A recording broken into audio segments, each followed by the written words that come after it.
Tonight, we're on Pussy Watch. Look at him. He's so cute. He's all curled up with his... He's doing his little buddy paws. He doesn't like the live streams, though, because there's all the talking, and then he gets disturbed, and then he moves. So let me know. His eyes are open now. He's like, what the hell is going on? What the hell? And now he's stretching, and there's, why are you talking? It was quiet here a minute ago, and now it's getting loud. Hi, everyone. Hi, chat. Hello, everyone watching this as a VOD, the VOD squad afterwards. Thank you to all the members and things. Thank you to the 4 people who became Tier 3 channel members this week. And the 1 person who bought a spreadshirt, a hoodie. Spreadshirt? Where did that come from? Hello, everyone in the chat as well. Did you see that? I just adjusted my seat for a more comfortable streaming experience. Pickle Neck, Jackerswood, Go For It Painting, GT, Dutch Matrix, Big. I might have to wear my. You know, this is getting worse for me.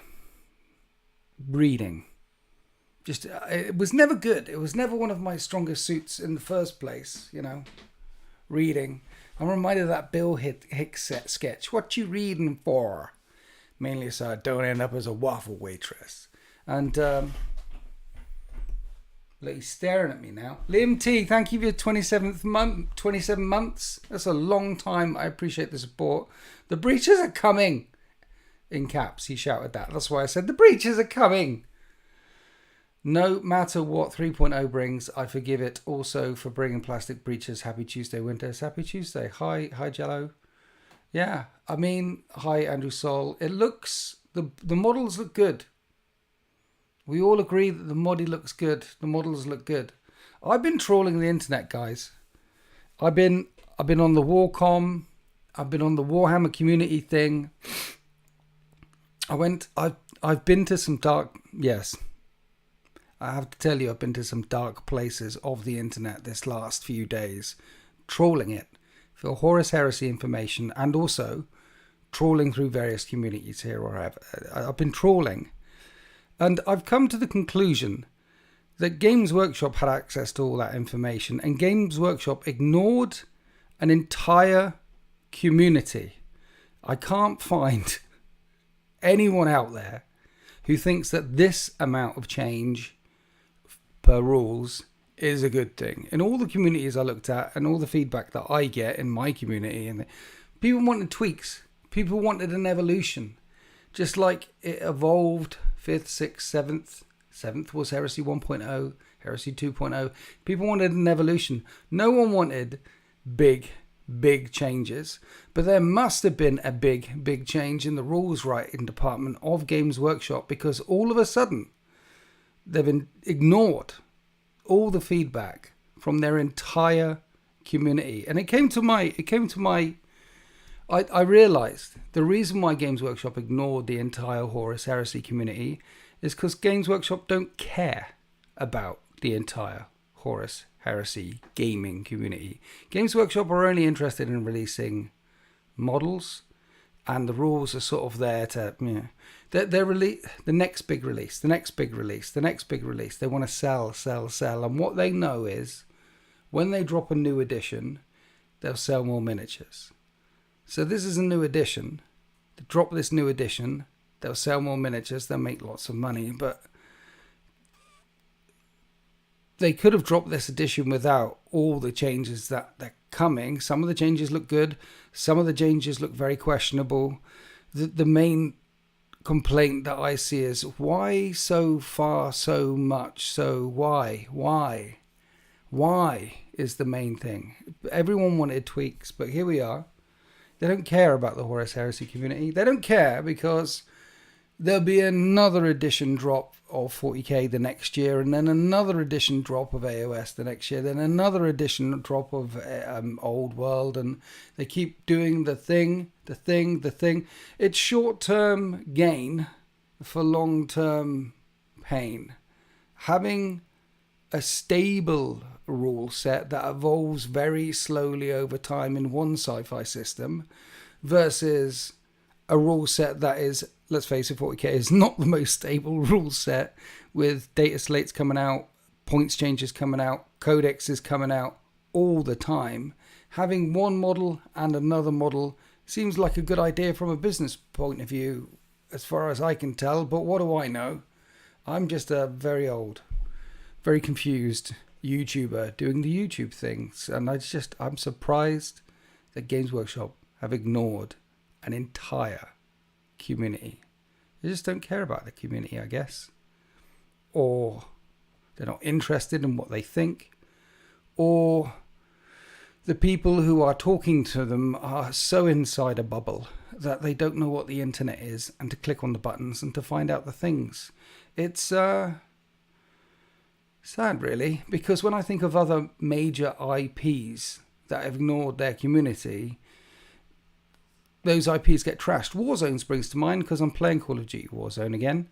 Warzone moved so far away from the original model, Verdansk, back in COVID, to where it was with Urzikstan, that the player numbers dropped off a cliff. And then when they brought it back to Verdansk and OG Warzone, player numbers shot up again. And all they need to do is look after the core and evolve on that core. But they didn't, and they lost their player count, and they went back again. I wonder if Games Workshop will go back to 8th edition Warhammer 40k or something very close to it, because that was the most successful edition of Warhammer 40k by a mile and increased their share value by thousands of %. And I wonder if they will, even if they rue the day that they did a bit too much, a bit too far with Heresy 3.0, they won't go back. In 3 years' time, they'll just release a different one and a different one and a different one. One of the benefits of Heresy 2.0 being so familiar with the previous editions is because older players have been in the hobby for a long time, find that kind of rule set a bit more familiar and will stick with it. And also, the community that they're ignoring are the biggest champions, biggest proponents of the game, saying, you've got to play, I've lost count or the number of people who've messaged me saying it's because of me you got into Horus Heresy. I can count like 5 or 6 of my closer friends and people that you see on the channel who got into Horus Heresy because I couldn't stop singing the crap out of it. It was such a good, and still is, such a good game. And when you have a strong, stable, dedicated community, they are your spokespeople. They are your cheerleaders with the pom-poms and everything. And here we are. I hope 3.0 is good. I hope what they've done with the status tokens, stunned and suppressed and pinned, and what they've done with the new stat line when it comes to leadership, cool, intelligence, I hope that is a way for them to consolidate, let's face it, rules which are spread out across multiple books. There's special rules for Space Marines in the book, which are different from the special rules, USRs in the main book, which are different from the Mechanicum USRs in the Mechanicum book. I hope what they've done with the new stats and the new weapons and the new things and the new tokens about how stuff responds is a consolidation of that. So on the surface, it looks thicker and wider and bigger.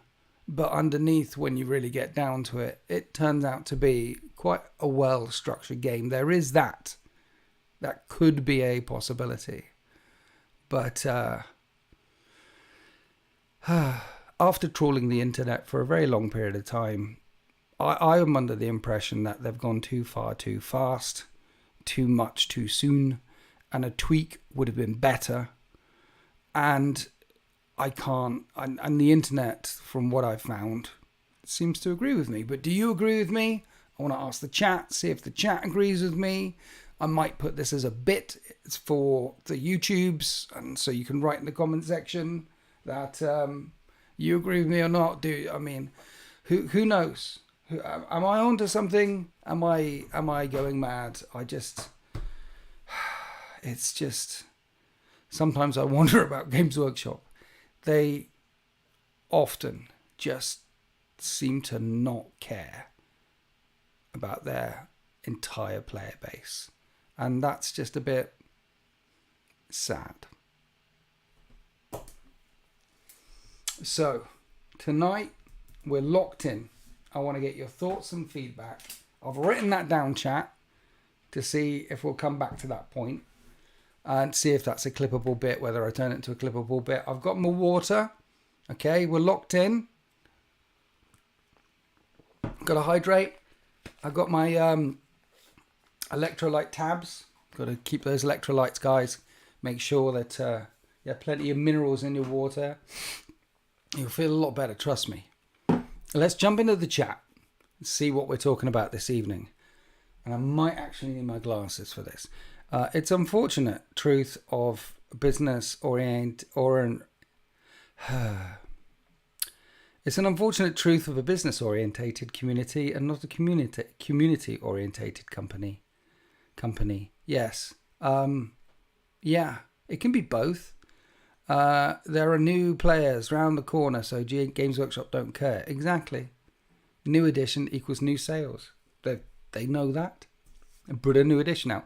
But the next new edition could have been the Saturnine box set and just tweaks to the 2.0 rule set. That's what it could have been. It's what it could have been. One of the Games Workshop's Heresy's great selling points is it is a static game system. Is that if you picked up 2.0 right now, the points and the rules are the same as they were when they released. Blood Buffalo, thank you for your donation. If Winters doesn't say third is close in quality, I and my group won't buy it. Talk with money. Addition churn is money until it isn't. If you're not growing, you're dying. But the fat pig goes to slaughter. Thanks for your donation, Buffalo. That was like deep. The fat pig goes to slaughter. The squeaky wheel complains the loudest. The fat bird catches the worm. 2 in the hand are worth 1 in the bush. Let the sleeping cat lie. He's having a shower right about now. I'm a bit worried the new journals might just be money grab. Like some of the late H2 Horus Heresy. Yeah, the Horus Heresy campaign books were a bit of a money grab. Just started my new Sons of Horus Army. They will be useful. If you've started the thing about this hobby is whatever game system you're playing, if you're starting an army, you're collecting an army regardless of the edition it is in. You're going to collect an army because you think that's fun and you want to play with it. So I'm sure your Sons of Horus Army will be banging. The only exception to that is if you're chasing the meta and trying to win tournaments and things. But who'd do such a thing? I've got to put my eyes this evening are whack, dude. Too much Call of Duty. Ah, dear. Cheap $1.99 as their reading glasses. It just makes all the difference for painting. I recommend these as well. Unless you're still in your 20s. Mark Jackson's been a member for 44 months. Long time. I appreciate you, fam. I almost have my Horus Heresy Blood Angels ready to play. The new Horus Heresy rules are lame from what I've seen. Well, once your Blood Angels are banging, then, give it a go and see what we think, and we'll go from there. Constant rules changes and rules that are poorly written with competition in mind keep me away from 40k. Heresy, at least, seems like it was in the right direction. This change has me worried. See, worried. We're worried. Winters, they confirmed Dread still have wounds on the Horus Heresy website. They went through and, yes, I think we're going to get wounds are a thing. That's one of the things they changed from 1.0 to 2.0, giving things lots of wounds. I think we're going to have wounds, but I think vehicles are still going to be vehicles because they said this is the same Heresy rule set you know and love, and we've tweaked and we've added, which seems to me like if you can take that at face value, because it's not face value. You can't take it at face value because they're already lying, because they didn't just tweak it. They changed quite a few things. But if it's the same base game that we know and love, then vehicles will react differently and have different rules, interactions and stuff with just wounds. What's that I missed? I don't know, Fletcher. I can say that a majority of the Washington, D.C., Northern Virginia community were all saying we're cautiously optimistic. That's why I said on my other live stream, I'm cautiously optimistic, but Pretty much nervous about the rules changes, but we all pretty much concur with you. Thank you. Evening Woof Boot. We're not talking about 1,000 Suns today. Going to buy the box. I'm going to buy the box. I'm going to get a couple of boxes. I want those models. This is Games Workshop. We all know that Games Workshop lies. But I'm not a fan of Scale Leap. You're not a fan of the Scale Leap? Okay. Scale Leap is inevitable. I mean, you see the Rogue Trader minis, the little diddy ones. It's growing a great scale. It's. You hear that sound, Mr. Anderson? That's the sound of inevitability. That's the sound of scale creep. What are you doing now? Oh, he's still showering. Every now and then I hear this thing. I wouldn't mind if vehicles had wounds. No, as long as they keep the strength, toughness. No, you can't wound stuff that. No, I don't think vehicles should have wounds. Vehicles kind of have wounds with hull points, right? But hull points have a different interaction because you can, in real life, blow up a vehicle. You can, in real life, immobilize a vehicle. Vehicles can. You can't blow up a person unless you fire a mass reactive round right into their chest. But apart from that, what have the Romans ever done for us? Scale creep I'm fine with, but not Predator armor that needs an Astartes that's taller than Lorga. The Prey, I mean, it's got these massive shield generators on the Saturnine things, aren't they? Their arms are way, but it's the shield generator thing. They're taller. Not gonna lie, the armor value keywords, hull points, explosions, effects, and so on makes yes, it does make them fascinating in Heresy. I think it's make or break, honestly. If vehicles are no longer vehicles, I think that would break. That would be make or break. I think. I mean, have you guys found anything good? Have you? I mean, the Heresy players out there, are you looking at this thinking, I can't wait for this, I can't wait for that? Have you found any good comments on your trolls through the internet? What news have you seen that's alarmed you? What things have you touched that you thought, I shouldn't have touched that? Now I've got a slight rash. Yeah, that size isn't taller. The armor just. Not gonna lie, the armor value keywords, hull points, explosions, effects, and so much. Yes, we did that. I'm going back over stuff I already read. But yeah, I wanted to go live tonight and ask you, the community, my community, this community, everyone who's popped in this evening, by the way, good evening, all of you, members and subscribers and people who've just popped by. What do you think about the Horus Heresy 3.0 rumours when it comes to the game and the miniatures and whatever? What do you think? I like the rapiers. I like the tanks and things.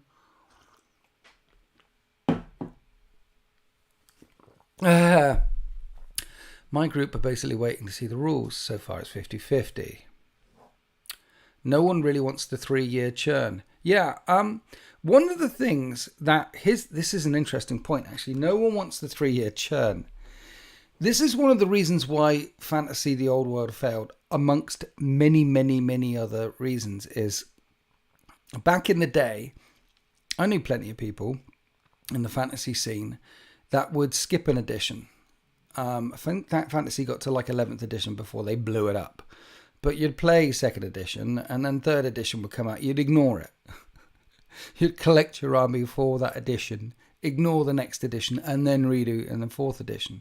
And then maybe that happens in Heresy. A lot of people try 3rd edition, go, yeah, we'll ignore this one, we'll keep playing 2.0, and then when 4.0 comes out, maybe we'll change then. The thing is, though, Games Workshop don't care, because even people who skip the editions still buy a chunk of new miniatures from the new edition, because let's face it, the Saturnine box set looks poggers. It looks fire. I want two of them. My biggest problem with 10th edition is it's no longer cinematic and rule of cool. It's just a competition slog. It is. My thoughts, I like the miniatures. Miniatures are great. Rules are okay. Stats in it, not, but yes, Fantasy got to 8th. Did it? Did it just to 8th? It had 8th editions. How much alcohol do you drink in the noughties? A lot. It was mainly drugs, though. I was confused by the wounds. It sounded like schematics. No, you see, wounds... We've got the brutal mechanic in Heresy, which is wounds. So I think they've just rolled that into the stat line. Like, you can lose brutal if stuff does damage. Like, that's why you've probably got cool and things for pinning and things. There's the rules that they've shown us suggest that some of the USRs are going to get rolled in. If they've got all the USRs and those rules as well, then that'll be a muster cluck. I wasn't prepared for Sexy Librarian Winters. Where is he? My eyes. I can't really... It's not happening. If I go closer to read it, it's a blur. If I come back out here, it's less of a blur, but it's still a blur. It's too much Call of Duty, mate. It's too much. I've been dropping hot into Verdansk, killing heretics. What legions are you going to build with the new Heresy box? I don't know. I'm tempted with Salamanders. I don't know. I'm kind of making my way through Isman 5 at the moment. So, I mean, what do you think I should do with the new box? The glaive tanks in plastic. I've said it had a bit more rules leaks. No, I mean, there's a bit more confirmed, not really more leaked. But after they did their thing, then the big, drop site preview, then there was a bunch of articles that went up on Warcom, and they've commented on a few posts here, there, and everywhere. So we've had a few more confirmations. Rue, thank you for your 42 months. Rue, good evening to you too, sir. Hope you're feeling better. You absolute legend. Can you talk about the narrative event you're planning that you mentioned in the last matter report? I certainly can. We'll get back to the chat in a minute. But on the 27th and 28th of September at Element Games in Manchester, I'm doing a 2-day, 4-game narrative event. Get your tickets from marchofwar.co.uk. I don't know if he's got any left, actually. After that last video, Gummer, I think we sold them all out. There might be 1 or 2 tickets left. There's nearly always 1 or 2 tickets left. Like, I'm doing another event, a 1-day fun competitive event next month, which I didn't even shout out because all the members snapped that up. But there's always a ticket left there because someone's always dropping out. So there might be 1 more ticket left for the narrative event, 2 days, 27th, 28th, Element Games in Manchester, September. The idea is when you do a narrative at home, mission, whatever you do, someone asked, like, you should do a video on a thing. Rue, thank you for gifting 10 members. Thank you, Rue. Absolute legend. Can we give Rue a big GG's in the chat, or Winter's Dice? Either GG's or Winter's Dice in the chat for Rue. He's an absolute legend. Help him keep the lights on. I appreciate you, fam. Someone said you should do a video on how do you do the narrative things. I've done quite a bit of narrative things. So it's always about a setting. It's not. The most important thing is to have a setting that is grim and dark and epic and very, very simple. I see narrative events which are a bit too convoluted. I've done narrative events on the channel, missions on the channel which are a bit too convoluted, and I've ran narrative events which are a bit... One of the things I learned over time is keep it simple, stupid. So the idea of this narrative event is that there was a apocalyptic war that ravaged the Gehenna system when the Great Rift ripped right through it. And everything died. And the war is over. And the Titans have evac'd. And the Calgar's gone, Dante's gone, there's no epic heroes and no Titanic units, no name characters and no Titanic units is the restriction for this narrative event, because you're some of the left behinds, you're the ones whose dropship was blown up, you're the ones who didn't get to the evac point, you're the Hive splinter fleet that got spat out when the Great Rift ripped across and messed with time and space, or even a Tau cadre of warriors. So you're trapped, alone, desperate, cut off on a post-apocalyptic wasteland, and all that's left on this place with you are the other war bands and companies and people wandering around. And the Great Rift is getting slowly closer. This narrative campaign is called The End and the Death. And it's a 40k one, not a 30k one, but it's still called The End and the Death, because what a cool title is that. And everybody is going to die, probably. So it's set. Post-apocalyptic, nuclear, scoured thing. You're the cast-offs. You're left behind. And maybe there's a way off. Maybe there isn't a way off. Maybe you can survive. Maybe you can't survive. And yeah. And then each mission is a custom mission. And there will be some knock-on effects here, there, and everywhere. And there's going to be some custom things happening at the time, which I can't really talk about, but that is the narrative event I'm doing. But yeah, thank you for shouting it out. So tickets available, marchofwar.co.uk. If there are 1 or 2 left available, let's get back to the chat. Talk about heresy. Tolkien says have a map. You always need a map.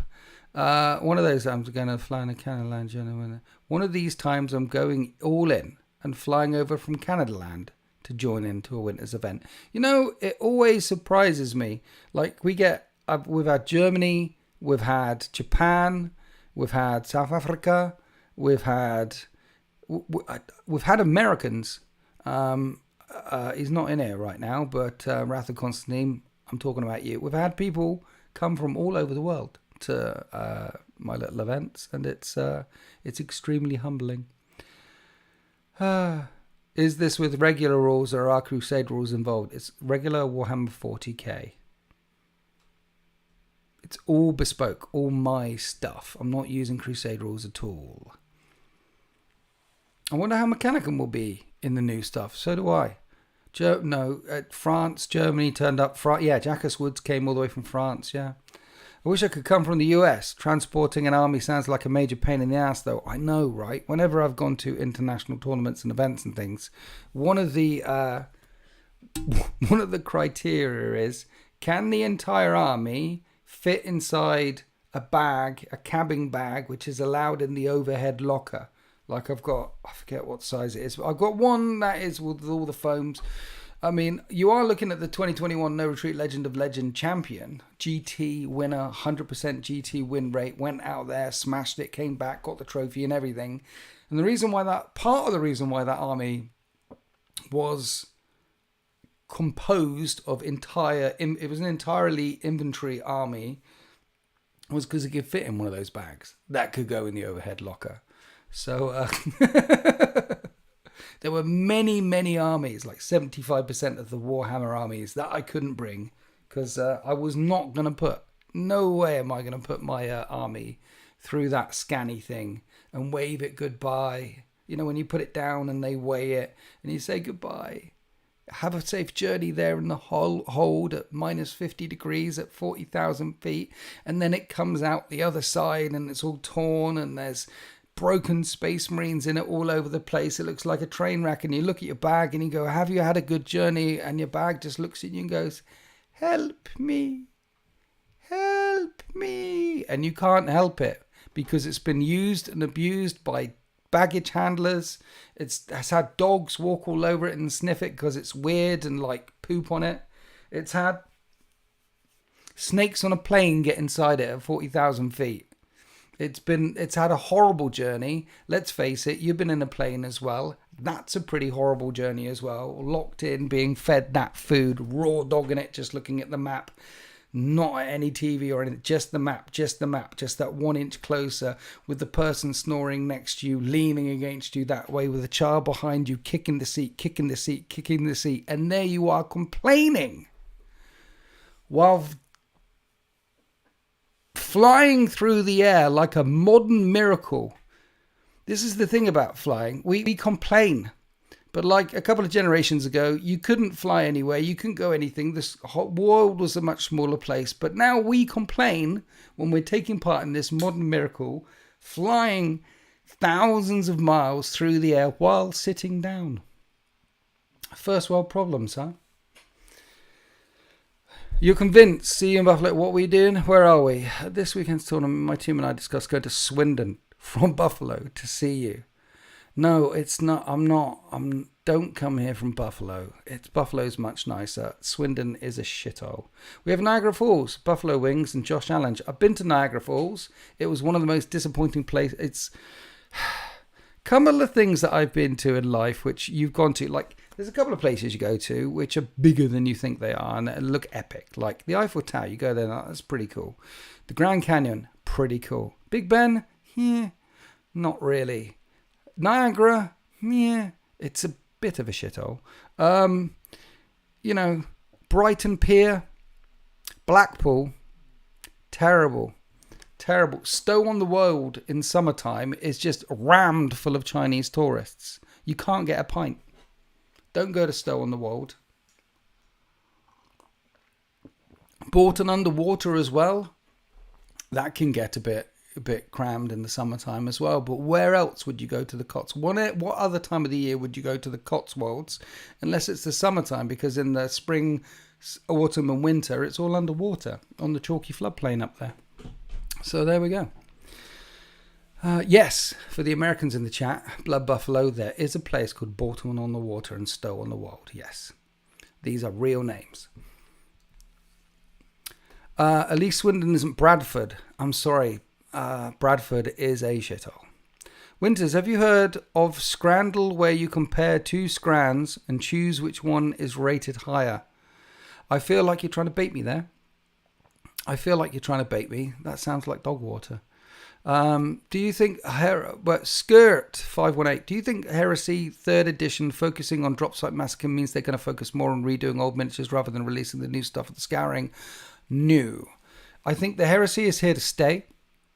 I think that the Heresy game system, the Heresy book system is here to stay for a long time. It's going to get re-released. I think there's going to be some books around the Scouring as well that they're going to do. I would expect to see some more novellas and short stories set in the Heresy because they still seem to sell. And I think the reason why they're doing the narrative book Dropsite is because they listen to my videos. I've been screaming for a long time, like, why are we getting Beta Garmin and this, that, and the other? Why are we not getting the Dropsite Massacre? Why are we not getting the Siege of Terror? Why are we not getting the Burning of Prospero? Why are we not getting Kauth and the Shadow Crusade? Why are we not getting those books? Why are we getting Beta Garmin? Morton on Marsh, I promise it's a real thing. It's comparable when different occasions can. I was born in Niagara Falls and lived there for a good chunk of my life. Yes, it's a shithole. Thank you. See?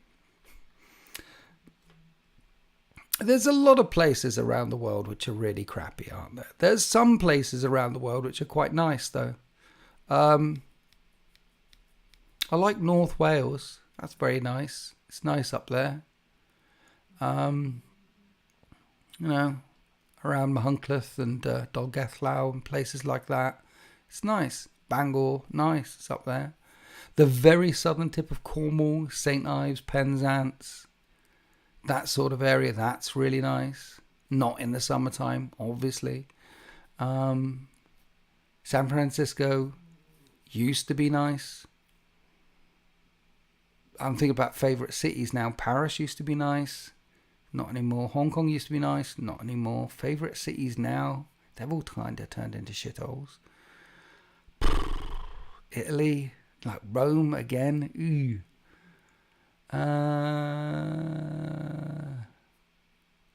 Wrocław, there's a city of 100 bridges. That's a lovely city. London's awful. Yeah. Any nice cities? North Wales, Aberystwyth is nice, but it gets back. Eternal Crusader, listen guys, I'm happy for you and I'll let you finish, but Dawn of War is being remastered with a brand new online.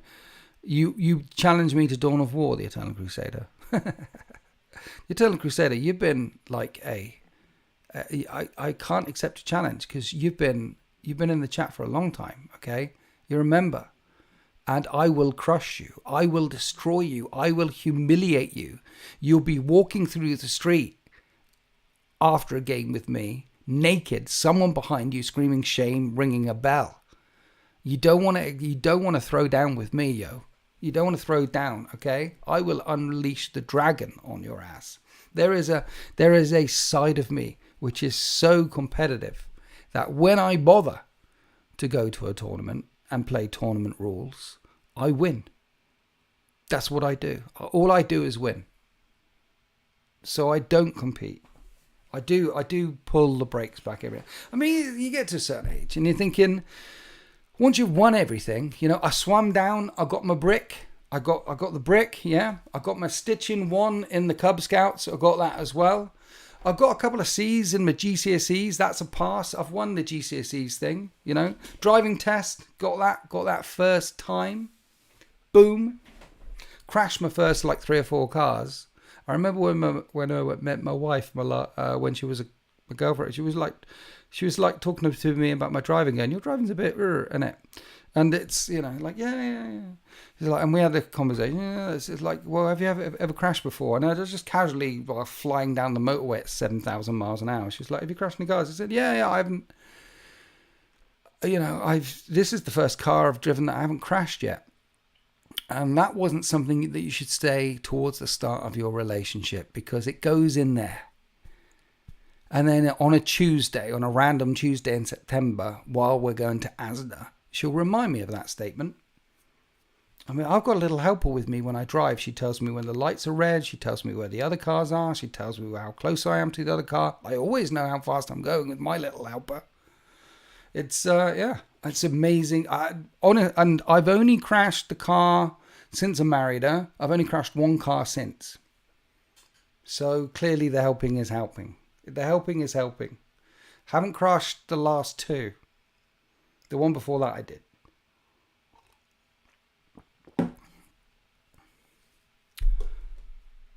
What do you mean, chat? Look, there was a horse in the road. I wasn't drunk. There was literally a horse in the road. I'm driving down a country road in Wiltshire. And for those, again, Americans, these country roads, right? And for the Canadians and for all the rest out there, the UK people, you've got my back on this. Country roads in the UK are very narrow with high hedges on either side, so you can't see what's either side of you.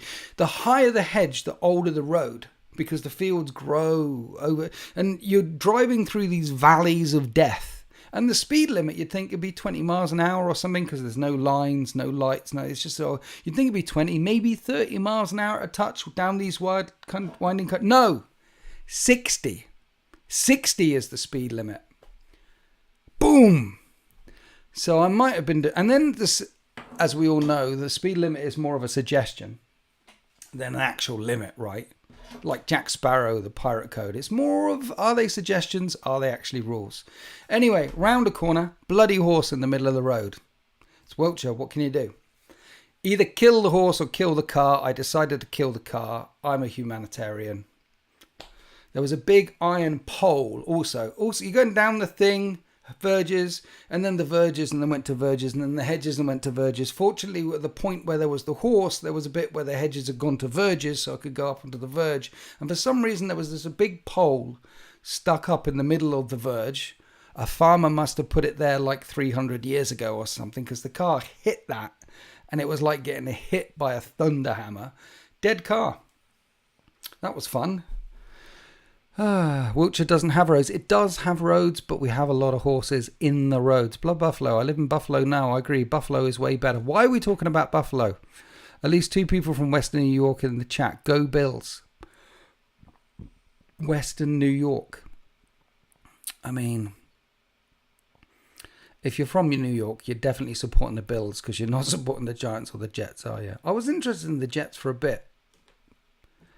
You know, I was interested in we wanted to see what he could do, Aaron Rodgers, didn't we? We wanted to see what he could do. And then he hurt his foot. So, chat, we were talking about heresy a minute ago. Can we lock in, please, chat?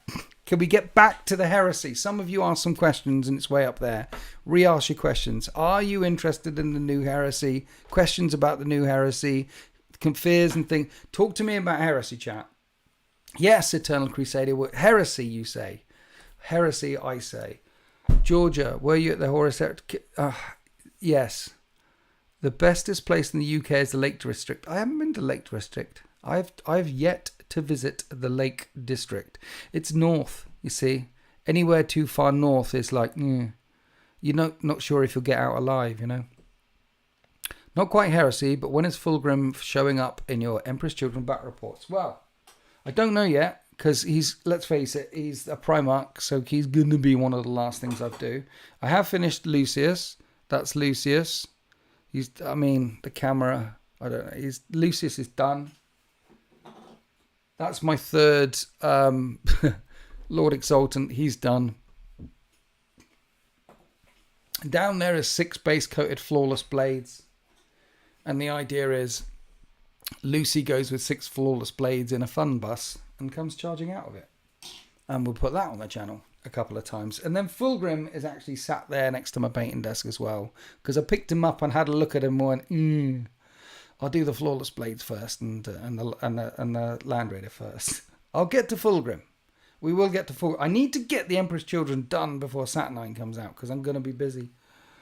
Hey, a guy from Swindon really can't give the North a hard time. I can give Stuart, I can give the North a hard time. I can give Swindon I can give everyone a hard. I'm here. We're here for a long time, not a good time. It's we can give all the hard times to all the things. Nice Lucius Winters. When will we see him on the board? I don't know.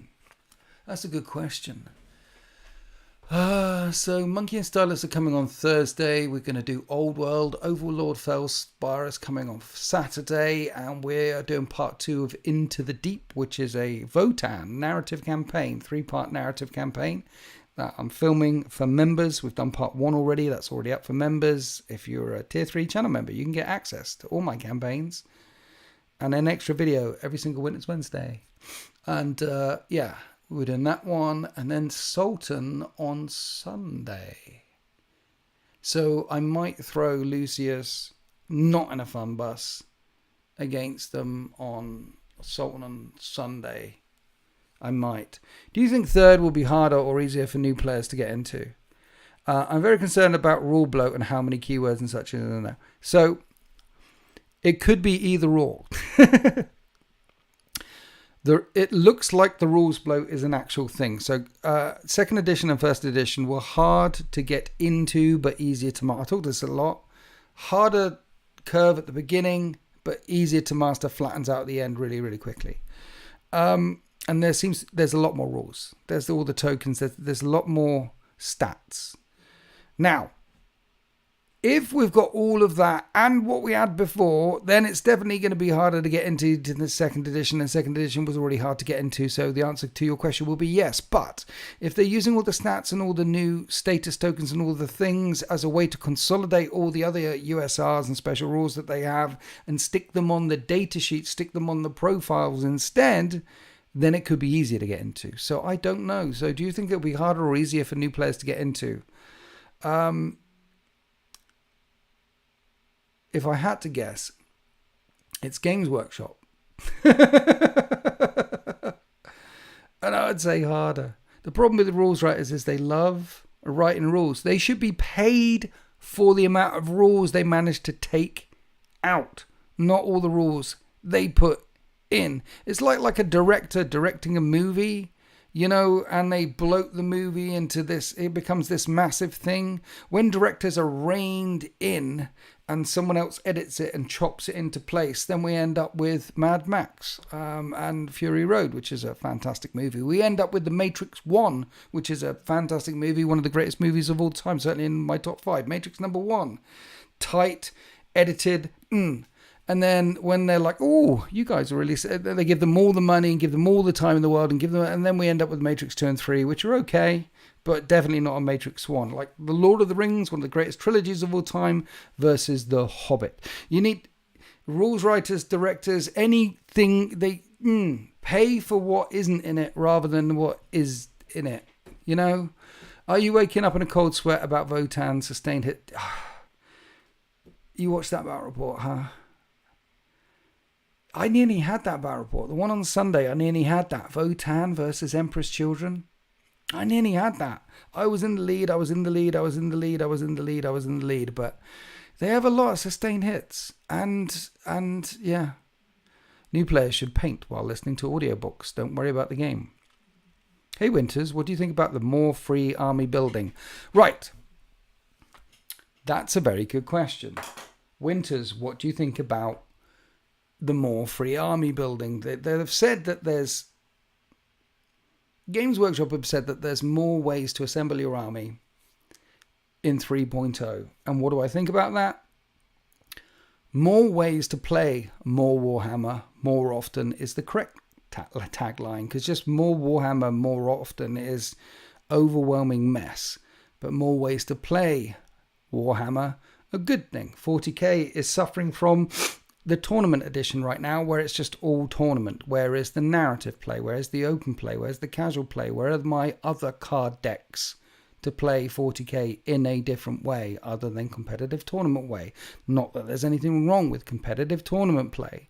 I like getting sweaty sometimes, but I like playing other versions of the game, and I often make up my own missions and we play them on the channel all the time. So with Heresy having more ways to play, this is a good thing. But a bad thing would be to get rid of Rites of War, because I think Rites of War, particularly the Legion specific Rites of War, are where some of the best juice, where some of the best narrative, where some of the best collecting opportunities come from in the Heresy system. What I would do, if I was in charge of Games Workshop, is I would get rid of the Rites of War from the main rulebook. In the main rulebook, I would have the rules about how you collect your army with a force organization chart, and I would tie in rules such as this. If you have a captain on a bike, then bikes can be taken as troops, and maybe fast units can be taken in the heavy slot. If you have a venerable dreadnought as a HQ, then you can take dreadnoughts as troops. And depending on what you bring in your normal slots, moving the normal slots around gives you plenty of opportunities to collect what you want and play the armies you want to play. And any rule system which allows players to experiment as broadly as possible, great system. But Rite of Wars were also a really good idea. I love leaning into the Maruskara Rite of War for the Emperor's Children, or the Immortal Spam lists for the Iron Hands, or Decapitation Strike for the Raven Guard. It's just something juicy when you played lots of different Raven Guard armies, but when you go Decapitation Strike with Hidden Hand, Warlord trait, you're like, this is Raven Guard. So I hope that Rite of Wars come out of the main rulebook with lots of different ways to assemble your army in the main rulebook, and that the Rite of War rule slots straight into the Space Marine Libers, because Mechanicum don't have access to Rite of Wars, Custodes don't have access to Rite of Wars, Solar Auxilia they don't have access to it, so just stick it in the main rulebook, in the main codexes for the legions, so that each legion has access to a couple of Rites of War, or 3 or 4, or they're locked behind. However you want to do it, but don't take them away from the legions. Heresy is all about the narrative, and the Rite of War mechanic really helps add narrative to your army and your ways of playing. That's what I think. But what do you think? Comment in the comment section below. Write in the chat right now. That one might be a bit as well. See how we do it? This is how we do it. You're watching me live create bits that never appear on YouTube. Ever. Well, they do sometimes, but rarely. Are your Dark Angels ever coming back? They are currently about 1,300 points. They were a 2,000 point army, but with codex creep and things, they're currently about 1,300 points, so I cannot play. And they're also no longer legal. And I only had that list. So at this moment in time, they are never coming back unless I get some more of them. Hello, Winters from Ecuador. Goran Carson. Hello, Ecuador. Thanks for joining in. Any upcoming Thousand Suns videos? Not at this time.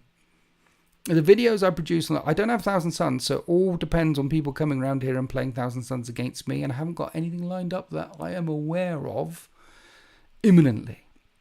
I want the ability to take some Imperial Force with my Space Marines as they do in the lore. You can take some Imperial Forces with your Space Marines. That you can do that right now. The Allied slot, there are no limits to the amount of allies that you can do in Heresy 2.0 right now, and they've mentioned Heresy in allies in Heresy 3.0.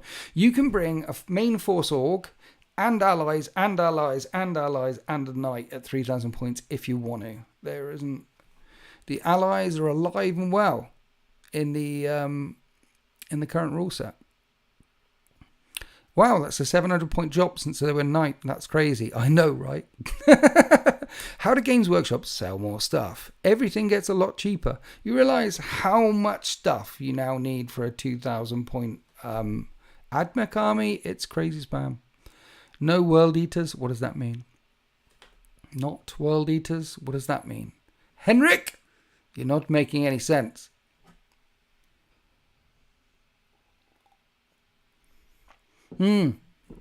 Stuart, that's a good point. You said, I miss proper list building in 40k.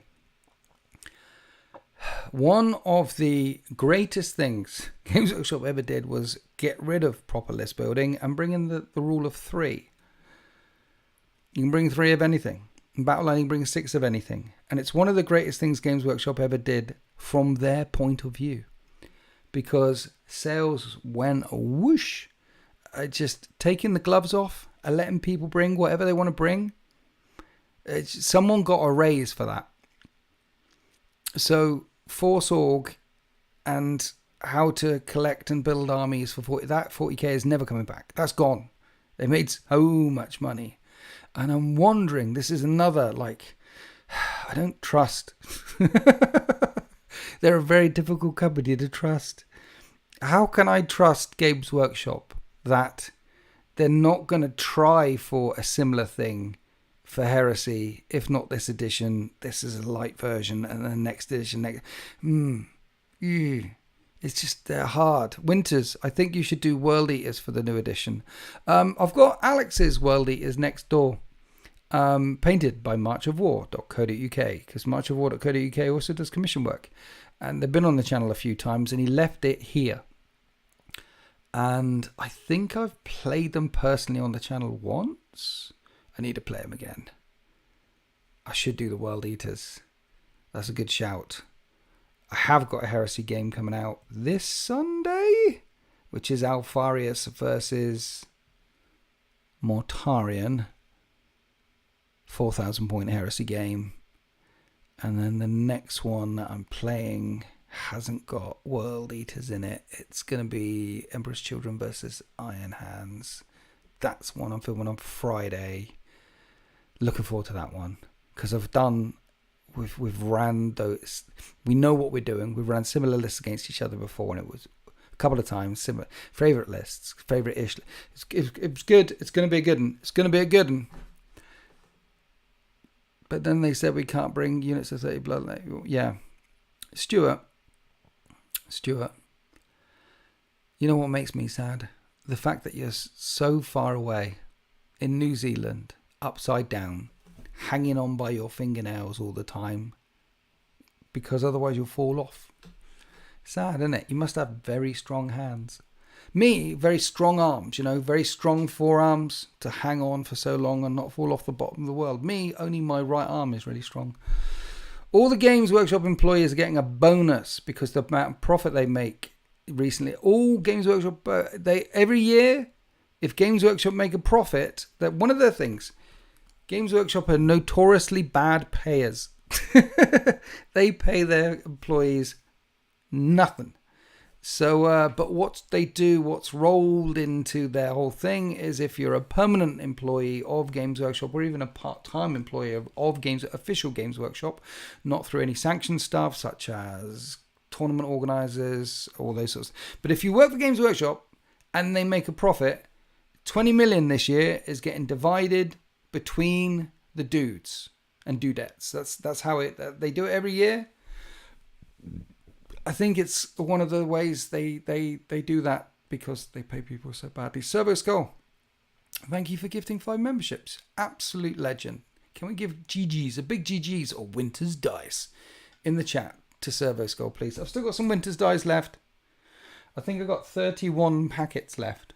If you're interested in Winter's Dice, the smoothest thing since Patrick Stewart's face, or head, should I say, because he's got a bold head. We could do it differently though. Winter's Dice, smoother than the Rock's head, are available if you email wintersdice to winters40k@gmail.com, and my wife will get back to you. So pot paint and pizza pie for that. Played Word Bearers in 2.0. Looking at Iron Hands, Iron Warriors, and Mechanicum for 3.0. Iron Hands, Iron Warriors, Mechanicum. Yeah. Word, but yeah, Iron Hands, Iron Warriors. Iron Hands more resilient, Iron Warriors more killy. Iron Hands, I mean, Mechanicum. It's just Mechanicum, mate. Mechanicum play differently. The model range is fantastic. There's quite a bit of plastic Mechanicum stuff out now. 10 out of 10. Would bang. Highly recommend Mechanicum. They're a very fun army to play with. The problem is crack grenades if you bring Castellax robots, but if you're playing someone who doesn't know the rules very well, you can get away with it, and don't tell them. And I'm not going to tell you about crack grenades and Castellax robots either, because no one knows. I think the new edition will be better than we all think. I hope you're right, Tabletop Divinitatus. Didn't you message me? You've slipped through the cracks a few times. I get so many messages. You did message me. Yes is the answer, and yes, I'll get back to you. Thank you for messaging me. Again, sorry if I've missed previous messages. I get a lot. They fall through the nets. I think the new pinning, etc. orders will add a new element, make the game for... So, well, I hope you're right. I hope it'll be better than we all think. It's difficult to think how they could improve on such a good system without tweaking it. You don't need to reinvent the wheel. I'm thinking maybe Blood Angels for 3rd edition. Blood Angels in 3rd edition. That Mark II armor looks really good. Blood Angels with the new assault packs would look really good. You could do a Crusade era Blood Angels chapters. Fun fact, chapters were not invented by the Ultramarines. The chapter system was invented by Blood Angels and Rauderon. Is it Rauderon? He's the first chapter master. He was the first master. And then the Ultramarines like, oh, that's a good idea, we'll adopt that. So you could have a chapter of Blood Angels that has like Mark II armor and some Saturnine stuff. And so Blood Angels will be, yes. If I had to pick between Iron Hands, Iron Warriors, or Blood Angels as one legion to play, I'd go with Blood Angels. There's more variety. There's more hobby opportunities there, I think. Mind you, again, Iron Hands. Iron Hands were the only legion which had an entire forge floating around in space with them. They're the entire arc ships with them. They invented the Thunder Hammer. They invented Cataphractii Plate. They had their own Castellax robots, their own Thalak. You can do a lot of things with Iron Hands with AdMech allies. But anyway, Servoscal, thank you for the 5 memberships. You're absolute Chad. GG's. Love you. And Mateus Truska. Chitska. Mateus Trutska. Welcome to the 13th. I got that really. Mateus is fine. The Traska. The second part I'm not so good with. I think the RZ is a sh. So I think it's Tushka. Welcome to the Tier 3. Thank you for joining a Tier 3 channel member. And thanks to all my other Tier 3 channel members. Becoming a Tier 3 channel member supports the channel. And in this economy, it's just, I really, really appreciate it. Thank you so much. And get you an extra battle report every single Wednesday. I just hope the expanded leadership stats aren't mega different. Say hi, Paul's in the chat. Say hi, Paul is in the chat. And I've only just realised, check out Say Hi Paul's YouTube channel. One of the legends of our community. My friend, your friend. All-round great guy. Hi, Paul. I just hope the expanded leadership stats aren't mega different on all the units or it won't stick in my head. Yeah, that's going to be a thing. They're definitely going to be mega different from all the units, aren't they? For example, they've mentioned that Thralls are going to have a cool of 12 because they just don't lose their cool, but leadership 4, intelligence 4, something 4 everywhere else. So there's going to be some major differences between... they're not going to stick in anyone's head. Hi, Mateus. Also, I don't believe the leaf will grow back. You don't believe that leaves will grow back in the spring, Paul? I don't think they grow back either. I think someone goes out in the middle of the night and sellotapes them all back on again, bit by bit. That's what happens slowly over time. That's like COVID, for example. COVID wasn't a real thing. They just needed to replace all the batteries in the pigeons. Do more heresy, Paul. Paul does lots of heresy. Check out Say Hi, Paul. There's loads of heresy on his channel, and a couple are with me on as well. Tabletop Divinitatus. I also think with the new leadership stats, psychic powers, and the 1K Suns will become a solid army like in 1.0. That's suggesting that they're not a solid army in 2.0. The amount of telepathy pinning that you can do with Thousand Suns, I've gone up against Tweet Thousand Suns list, which just pin everything in place all the time. And when you're pinned, you can't make any reactions. They can be turbo broken right now. I mean, they were the strongest legion in 1.0, but they can be turbo broken right now with every single sergeant, the Psyker. I know it's expensive, but you can do some whack stuff. Telekine Dome all the time.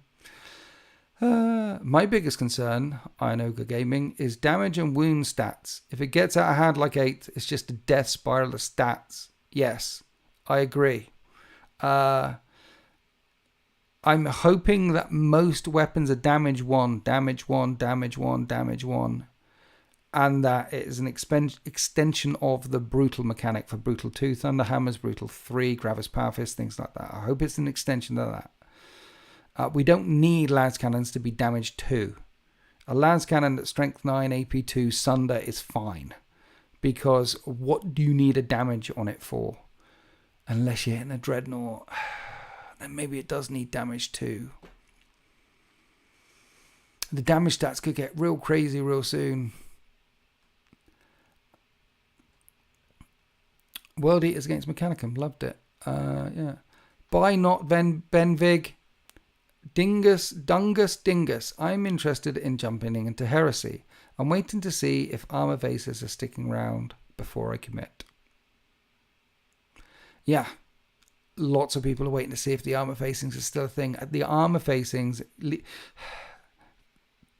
vehicle in the rulebook. You've got all the stuff and things, and then you've got vehicle rules. So long as vehicles are vehicles, and we have our vehicle rules, I'm good. I like vehicle rules. I like vehicles blowing up, becoming immobilized, becoming stunned. I like armor facings. I like getting out of hatches rather than from any point of the vehicle. I love all those things. Fast vehicles, heavy vehicles, bombard vehicles, the assault vehicle, they're good. All those are good. It makes the war game feel like a war game. I'd assume instant death isn't gone. I'd assume that if you get hit by the strength of a weapon, which is equal or double your toughness, that instant death is still a thing. I imagine that the instant death rule still applies. Why would they get rid of instant death? It doesn't make sense. Which is probably a reason why they get rid of instant death. Kark says, smack the like button. Appreciate it if you could smack that like button. And tell all your friends to come and watch Winter's SEO and buy a membership for your nan. Thank you very much. Depends on what they do to vehicles to change reactions when looking at the Lance Cannon squads. Lance Cannon squads aren't that broken if you don't put a Master of Signals or Armistos in there. Or a medic. A 10-man Lance Cannon squad cannot one-shot a Dreadnought, a Contemptor Dreadnought, mathematically. It's when people make 10-man Lance Cannon squads. See, the other thing about it is,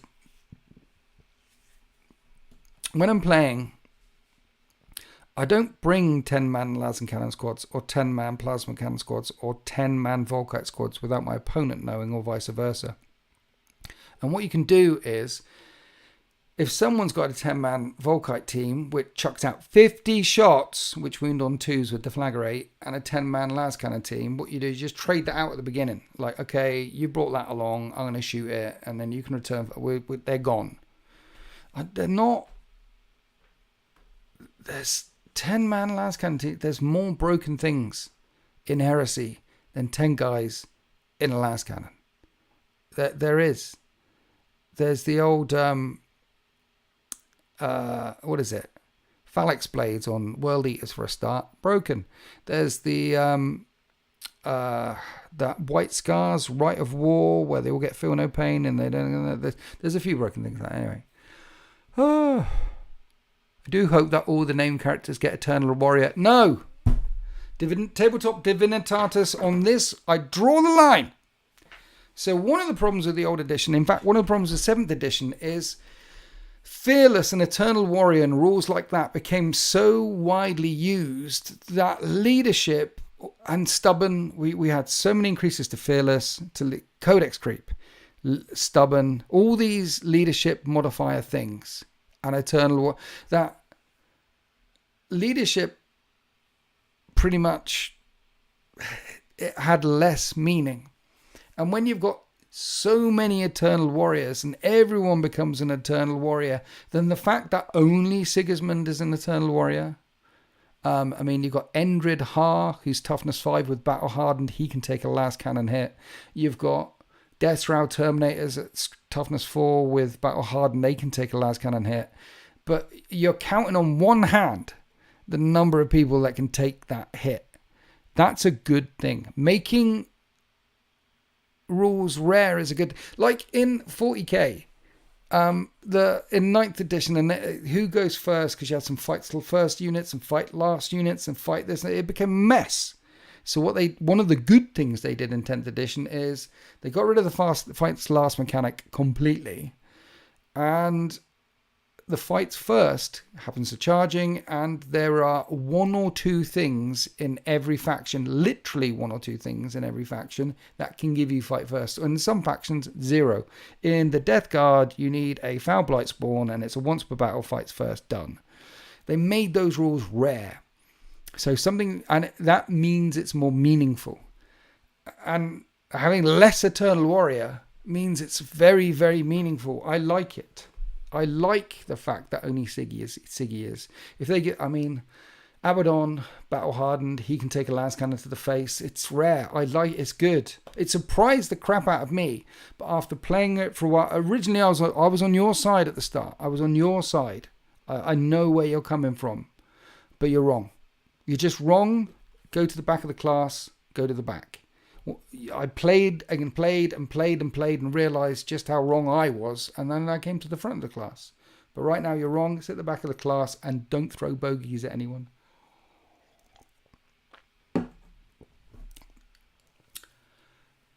Fair play. Good evening, Tazanara, all the way from Japan. See, we're international on this channel. Not a fan of the multiple damage stats, to be honest. And most balance issues in Heresy 2.0 can be solved by simple playing a bit more fluffy. Yes, most of the balance issues in Heresy 2.0 do not really exist in the community because the community self-edits. Every single event bans that White Scars Rite of War that I talked about, has restrictions on the number of heavy weapons teams, and has restrictions on the number of dreadnoughts you can bring every event. The community will self-edit. And yeah. So you and your friends can play a bit more fluffy, but events choose to say, right, don't bring those along. I'm going to an event, Attrition Gaming. Yes, Attrition Gaming on Facebook. They do a couple of events every year down on the south coast. They do a couple of heresy events every year down on the south coast called Attrition. Is it Attrition? Am I reading that right? Excuse me, my gym jam's on. Yes, Attrition on Facebook. Check them out. And there's restrictions to that. I think it's 1 dreadnought per 1,000 points, or a maximum of 4 dreadnoughts. It's something like that. The other thing they've got at the event is there's another restriction on named characters as well, and I forget what it is. But I'm not bringing any dreadnoughts, and I'm not bringing any named characters. I'm bringing a bespoke list. Because I'm not going to win.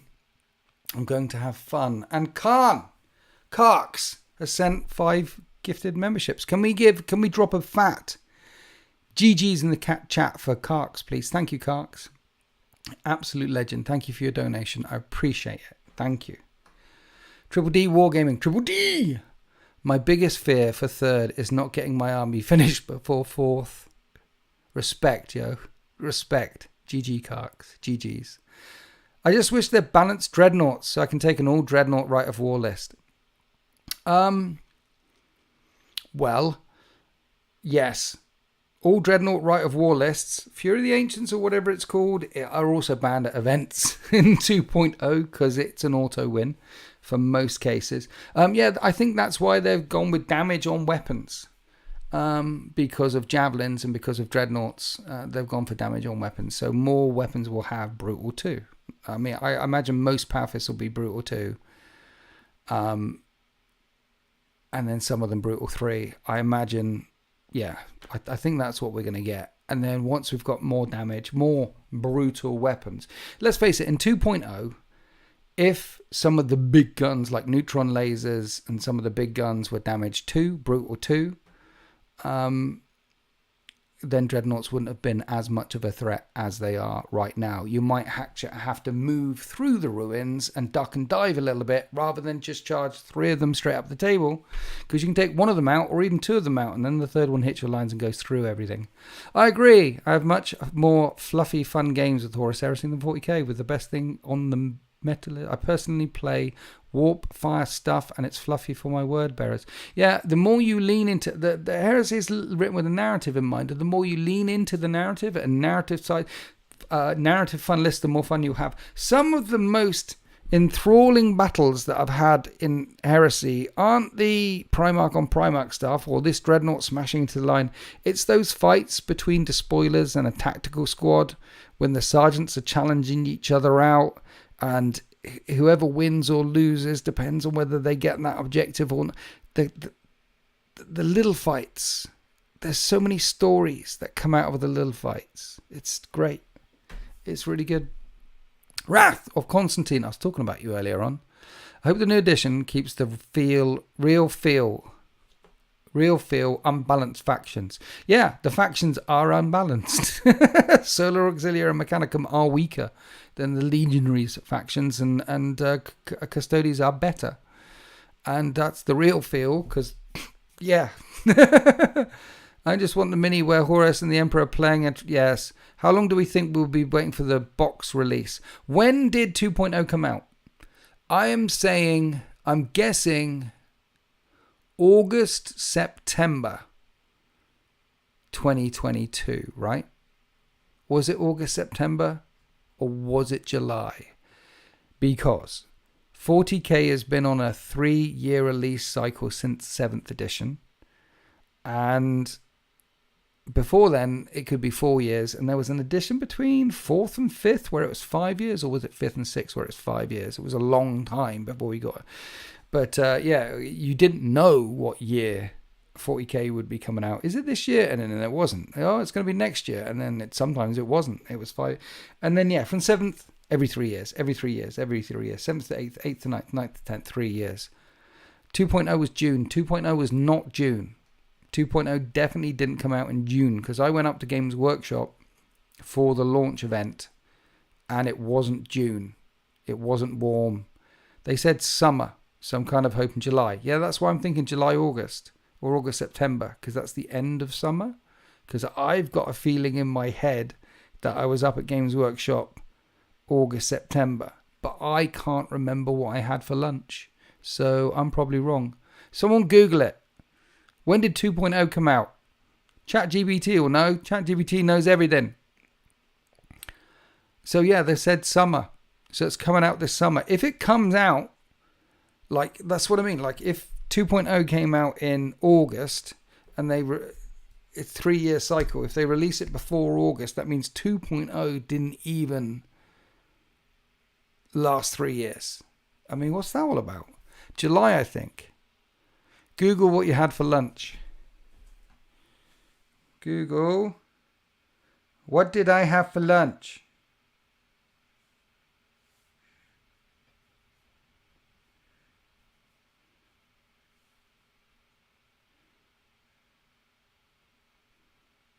Google says an AI overview is not available for this search.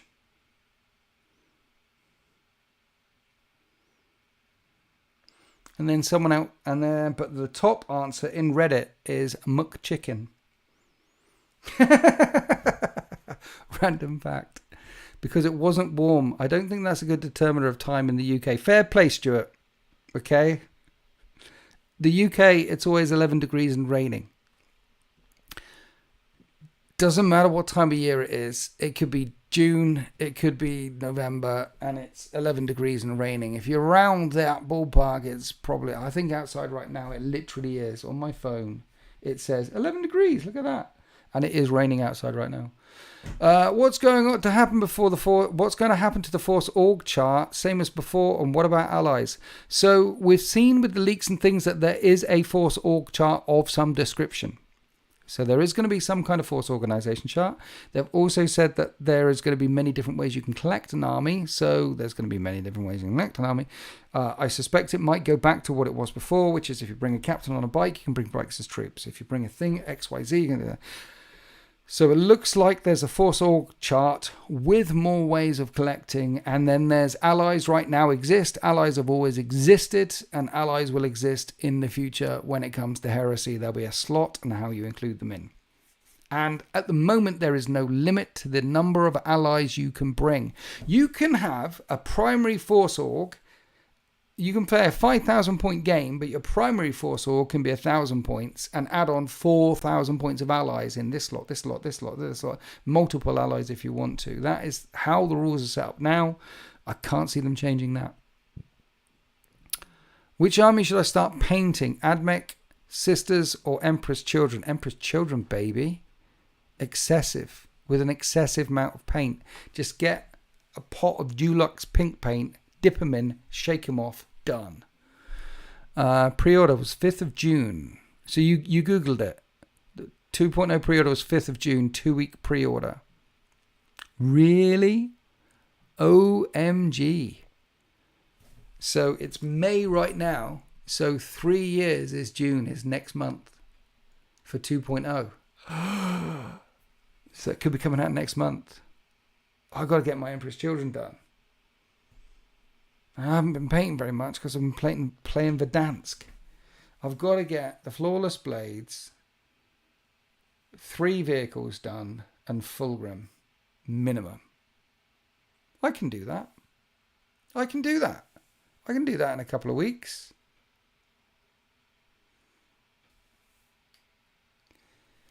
June 18th was the 2.0 release date. Okay. So, thanks, good. I'm going to put a big X on my calendar. Because in the next live stream, someone will ask me, hey, Winters, when do you think will be the Heresy 3.0 release date? And I'm going to say June the 18th. Because that's 3 years. And I think they're going to a 3-yearly release cycle. Because they hate us. Where are we? Orc Force. Tazanara, what are you asking about? What does that even mean? Murphy says it's okay. Those are answers to the questions about what you should paint next. No one agrees with me. It's the way this works, Tazanara, okay, is when someone asks a question, you answer one of the things. Like when he says Admech, Sisters, or Empress Children, you don't go Orc.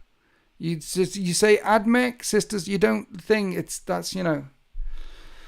I thought you grew up more polite in Japan. The Force Orc chart. What? Force Orc chart. Oh, you're doing a funny.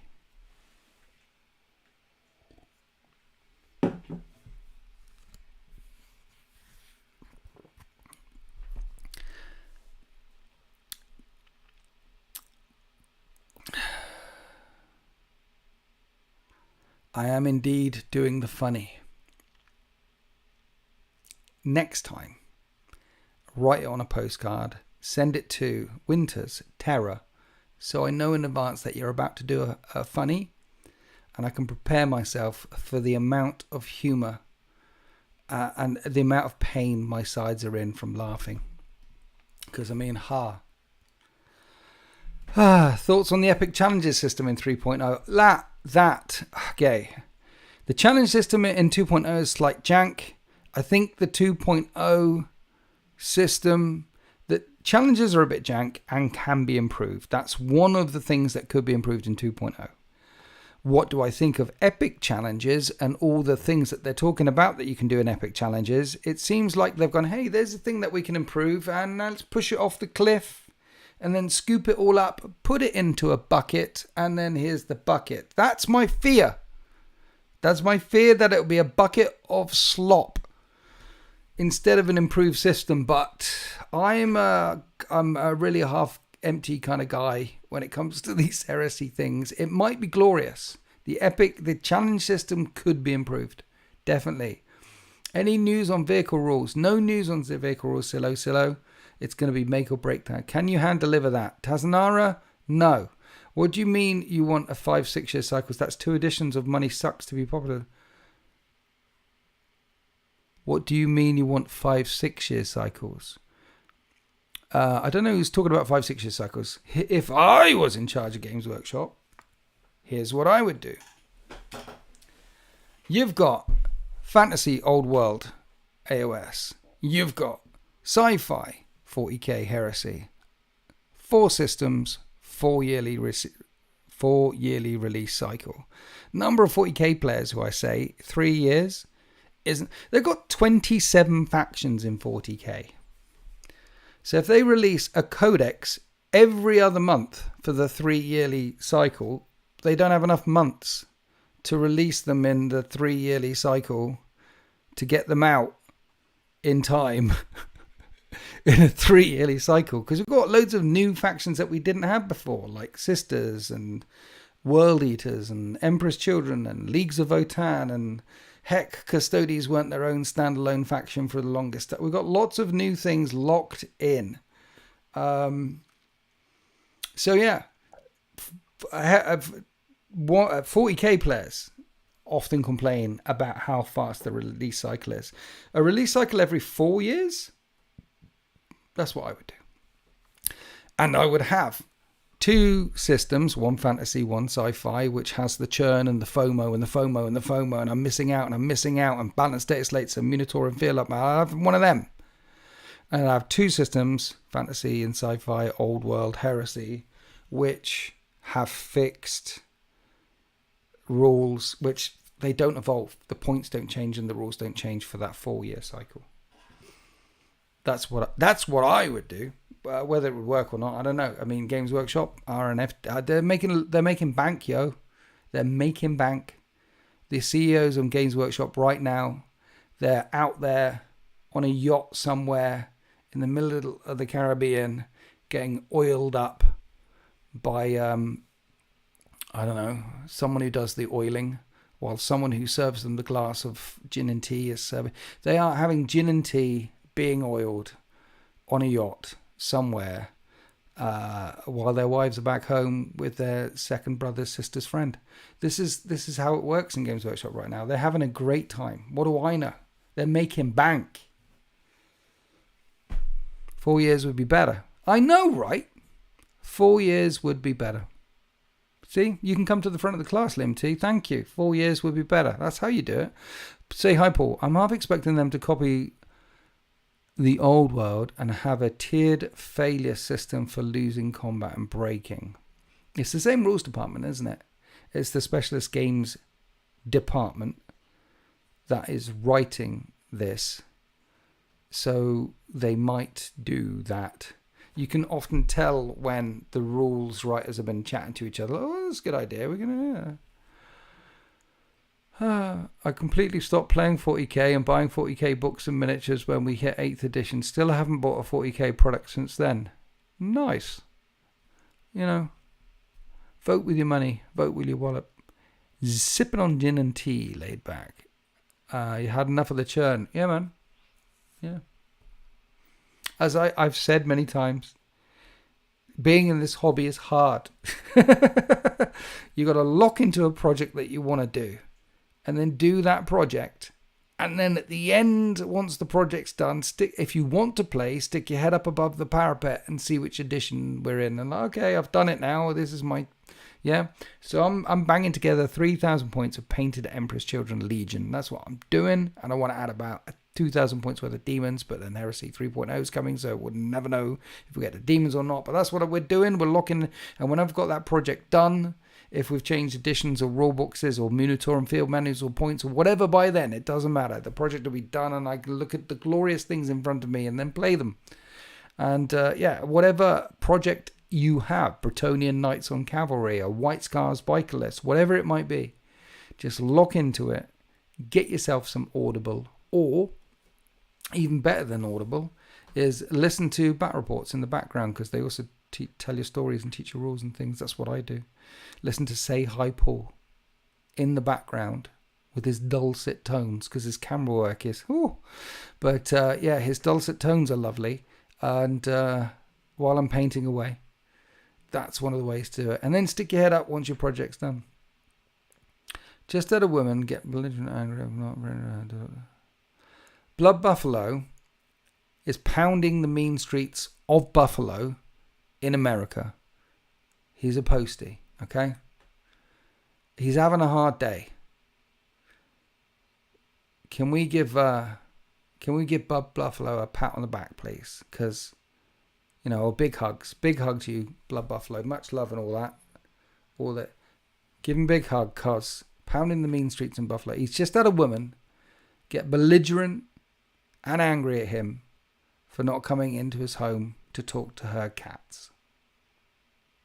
You know what happens once the old lady invites you into the home to talk at the cats? You can't go in the home to talk at the cats. Before you know it, you've been chopped up, put in the oven and served as meat pies. I've seen the end of that story. It's not good. Do not walk into their home. The cats are a trap. Pat. Thank you, Felix. Felix got the memo. Felix, you're a real one.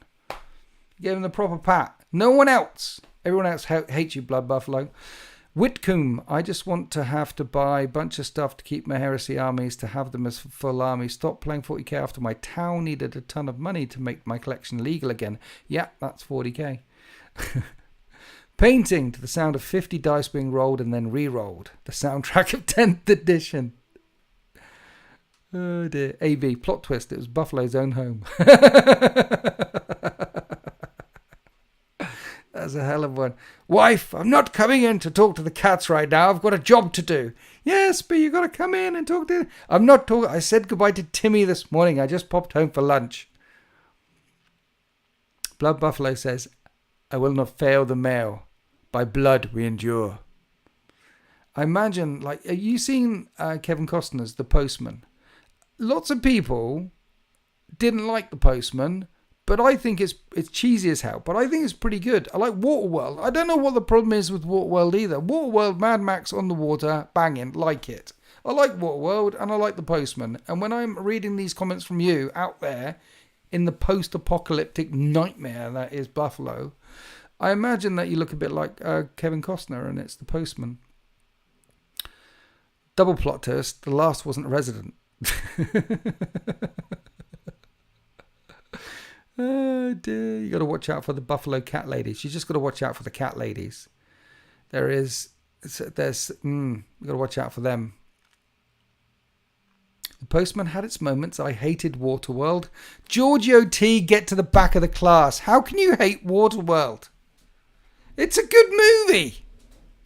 It's a good movie. It's a thing. It's a story of redemption. It's the belligerent anti-hero loner meets someone in a little girl. She's light and fluffy and crayons on his boat and stuff like that.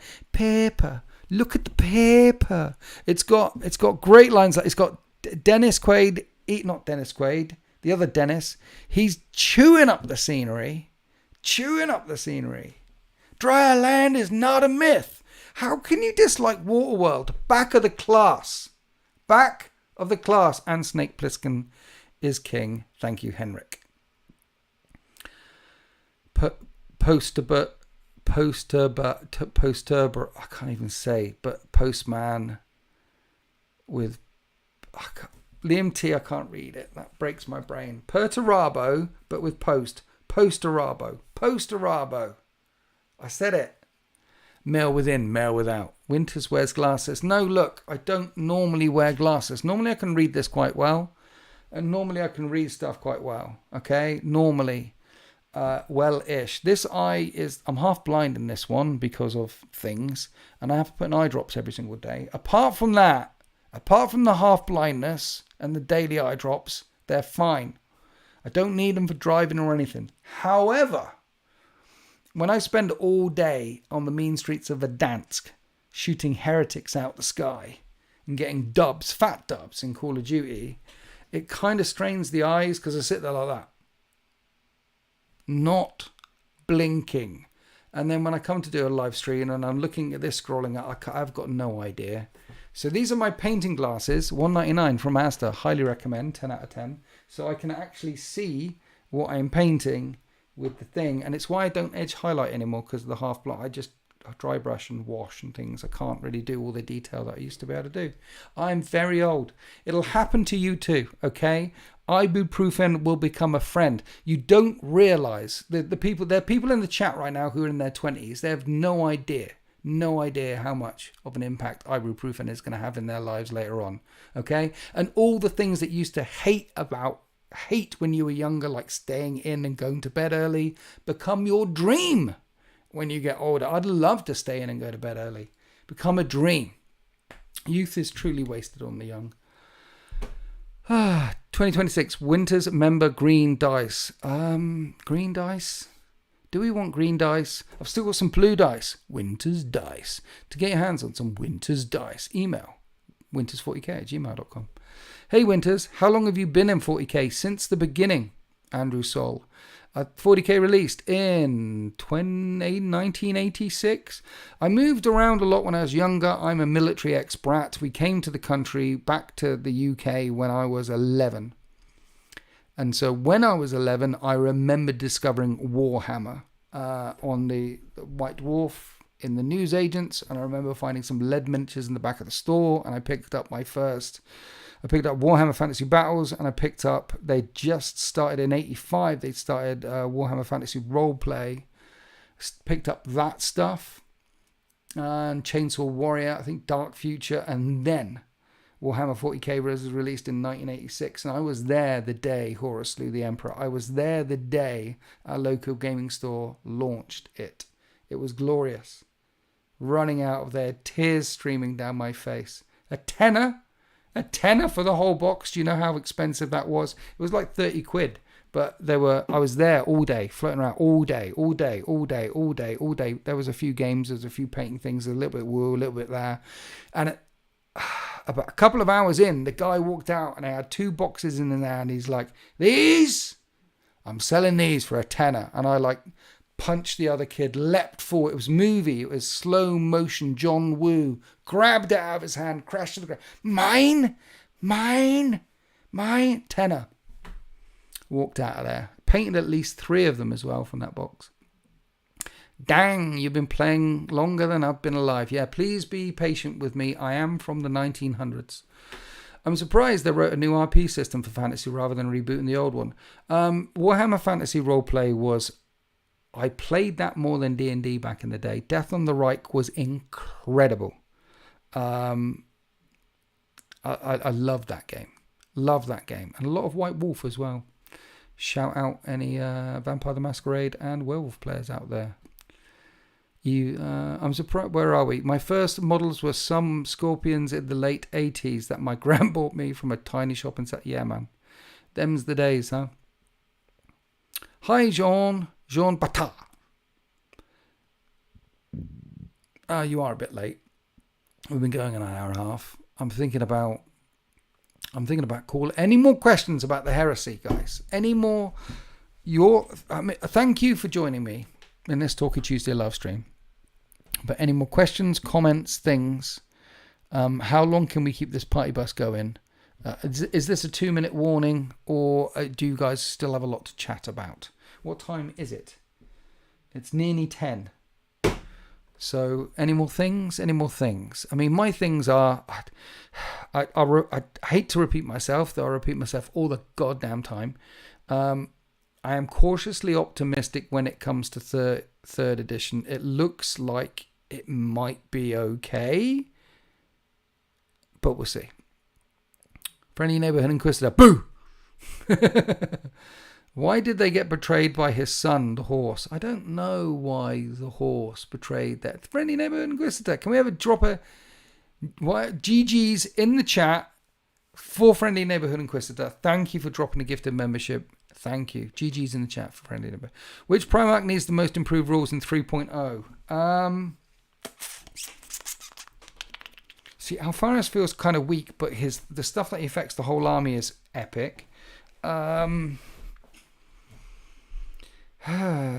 all good in their own way. Korax, really. Korax, there's a bit where he rips a tank apart in First Heretic, but he can't rip a Land Raider. He rips the Laskan. In the First Heretic, in the Drop Site Massacre, there's a bit where Korax he goes through the Night Lords.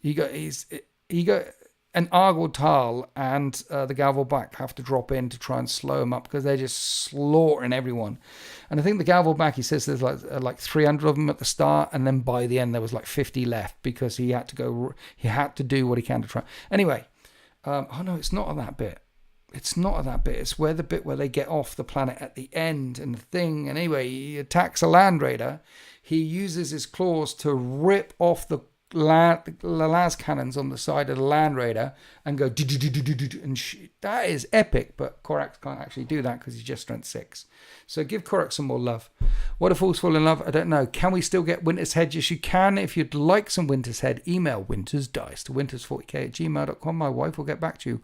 Almost forgot to gift a membership. You don't feel obliged. A Friendly Neighborhood Inquisitor. I appreciate every single one. Alpharius is a weak. He's not a close combat monster like some of the others, but the buffs that he gives to his entire army when he turns up are crazy.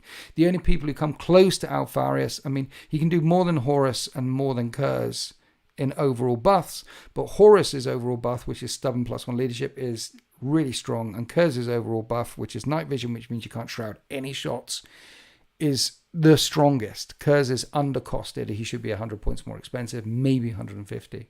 Why is blue cheese so good? Asks Blood Buffalo. Blood Buffalo, get to the back of the class. Blue cheese is heresy, I tell you. Which character would you like to see get a model that doesn't have one? Nathaniel Garrow had a model. I want another Nathaniel Garrow model, please. Also Sharokin. Those two. Also Malkador and the Emperor. I want both of those. I want to be able to put all the Primarchs on the shelf, minus the 2nd and the 11th, with Malkador and the Emperor on a shelf in a cabinet somewhere. If you're playing the Warhams and haven't got the Emperor, are you really playing the Warhams? You need the Emperor. The Emperor, why wasn't that my first? The Emperor. And it could be the Emperor in the chair or Emperor with a sword. It could be both Emperors. I don't care. I want the Emperor. What biscuit would each Primarch be? Say hi, Paul. Rich tea, pink wafers, jammy Dodgers, cookie dough, hobnobs, chocolate flavoured hobnobs on that dude, definitely. Ginger nuts, custard creams, Jaffa cakes aren't biscuits, so they don't count. So that's definitely Kurz.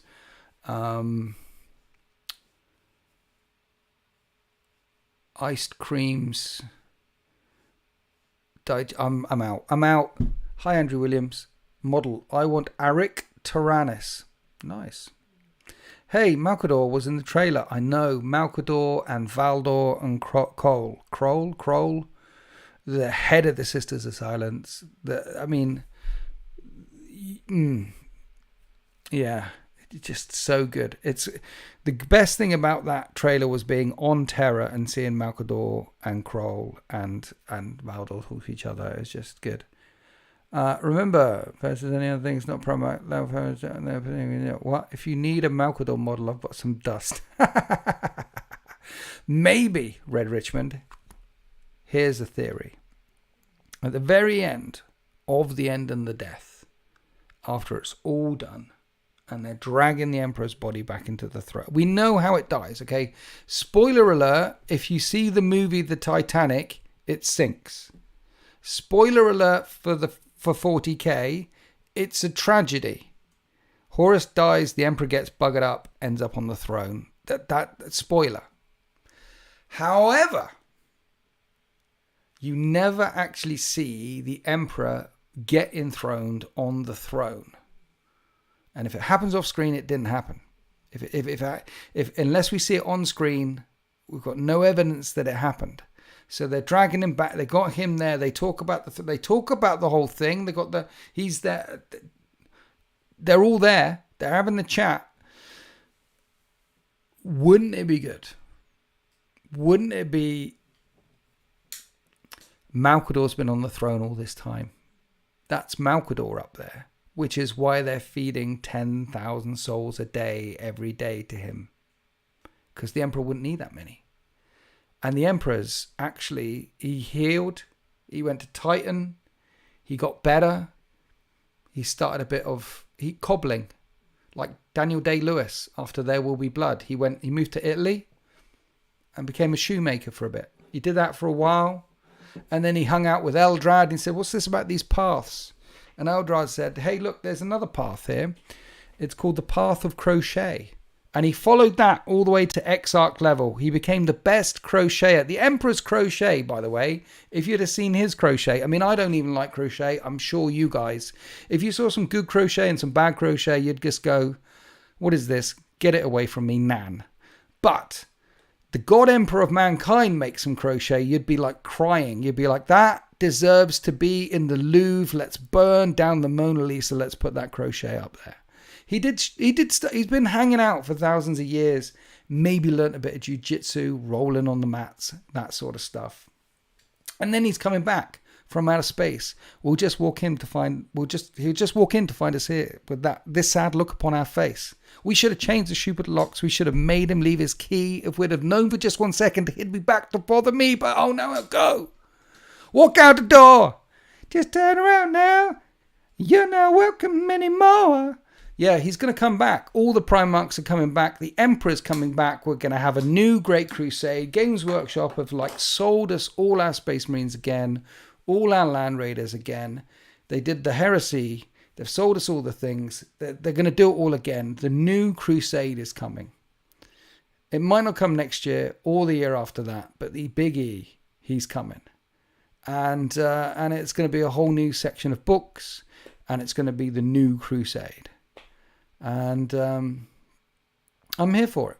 I'm here to buy all my Land Raiders again and things. Once the Yellow King story arc is the King in Yellow, once that's all resolved, and they're going to sell more. That's what they do. They sell it all again. The Path of Crocheting.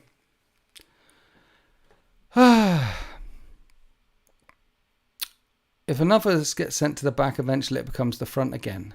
The back of the class things. Well, yes, some people who were sent to the back are now perilously close to the front. I feel like the Emperor would start a prog rock band. Will you be sticking with the current Heresy edition of 3.0? Current Heresy edition if 3.0 is bad? Yes. If it is bad, yes. And there is a lot of chat online that says exactly the same thing. If it's crap, yes. But it's got to be bad. If it's a bit worse than 2.0, no.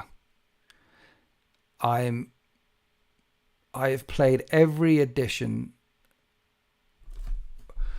I don't go backwards. Whatever edition, like 10th edition 40k, I like 10th edition 40k. It's not as good as Heresy, but I like 10th edition 40k. 10th edition 40k is missing the casual side of things. If you lean into the tournament hard, sweaty things, it really sings. That's what it's built around, and it sings, and it's good for that. It's hard to play Crusade. It's hard to play the narrative side of things with 40k right now, but you can do it because the base rules for 40k are actually quite solid. It's just the tournament packs and the things. I've played whatever's in front of me every single time, regardless. Some editions were better than others. Some are higher, some are worse. Some codexes are better than others, some better than worse. It helps as well if you have more than one faction. So, because some factions get crap and some factions get good, and so like there's some factions that I've played more now and I play less. Then it moves, it swings around like the God Emperor of Mankind, strip dancing in a mall in Vegas, because he's following the path of the strip dancer right now, because Malcador has been on the throne all this time. But I love Heresy 2.0 so much. It's so good that if 3.0 is bad, I'll be sticking to 2.0.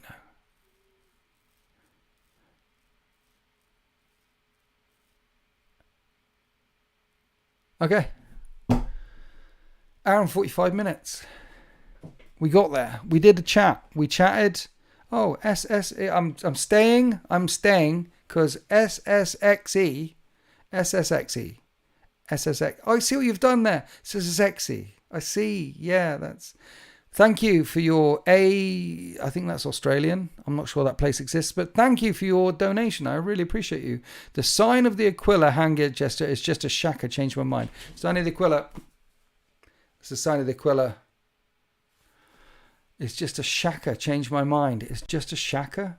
It's something. It's full on Dan Abnett thing. Dan Abnett made up the sign of the Aquila when they made the sign of the. That's the thing. Straight out of Gaunt's Ghosts.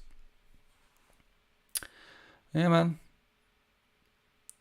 Thanks for all you do, Winters. Keep it up. GG. Glory to the guard. We are fodder, first and last and always. Yeah, man. The hammer of the Emperor.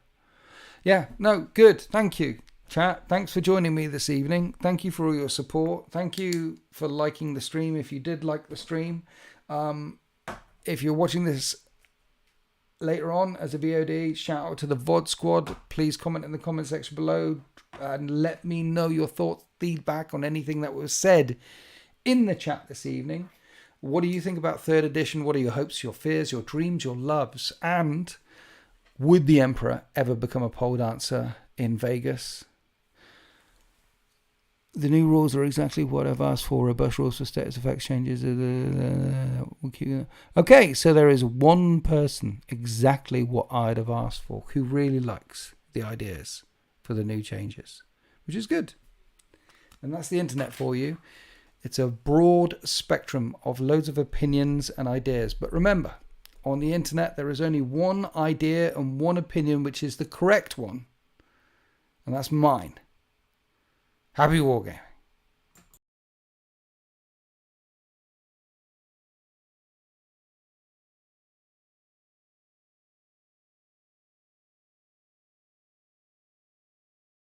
One minute. I just have to shout out, by the way. Pussy Watch Light. For the first time ever, the pussy survived the long watch.